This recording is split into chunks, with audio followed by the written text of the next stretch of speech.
रामचंद्र जी को जब उनके पिता दशरथ राजपाट सौंपने वाले थे, तभी उनकी दूसरी पत्नी कैकेयी को उनकी दासी मंथरा ने खूब भड़काया।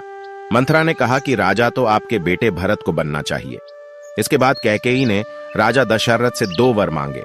पहला, भरत को गद्दी मिलनी चाहिए और दूसरा, राम को 14 वर्ष तक वन में रहना होगा। राजा दशरथ को अपनी पत्नी के वर पूरे करने पड़े। जब रामचंद्र जी वनवास के लिए अयोध्या से निकले, तब लक्ष्मण जी ने भी उनके साथ जाने की इच्छा जाहिर की। लक्ष्मण के वन जाने की बात सुनकर उनकी पत्नी उर्मिला भी साथ जाने की जिद करने लगती है। तब लक्ष्मण अपनी पत्नी उर्मिला को समझाते हैं कि वह अपने बड़े भाई और मां समान भाभी सीता की सेवा करने के लिए जा रहे हैं।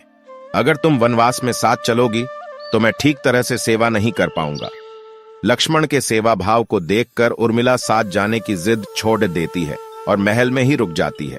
वन में पहुंचकर लक्ष्मण भगवान राम और सीता के लिए एक कुटिया बनाते हैं। जब राम और सीता कुटिया में विश्राम करते थे, तब लक्ष्मण बाहर पहरेदारी करते थे। वनवास के पहले दिन जब लक्ष्मण पहरेदारी कर रहे थे, तब उनके सामने निद्रा देवी प्रकट हुई। लक्ष्मण ने निद्रा देवी से वरदान मांगा कि वह 14 साल तक निद्रा मुक्त रहना चाहते हैं। निद्रा देवी ने कहा कि तुम्हारे हिस्से की नींद किसी और को लेनी होगी। लक्ष्मण कहते हैं कि उनके हिस्से की नींद उनकी पत्नी को दे दें। इस कारण लक्ष्मण 14 साल तक नहीं सोए और उनकी पत्नी उर्मिला लगातार 14 वर्ष तक सोती रही। 14 वर्ष बाद जब भगवान राम और माता सीता के साथ जब लक्ष्मण अयोध्या वापस आए, तब नींद की अवस्था में रामचंद्र जी के राज तिलक समारोह में उर्मिला भी उपस्थित थी। यह देख लक्ष्मण को हंसी आती है। जब लक्ष्मण से हंसी की वजह पूछी गई, तो उन्होंने निद्रा देवी के वरदान के बारे में सब कुछ बताया।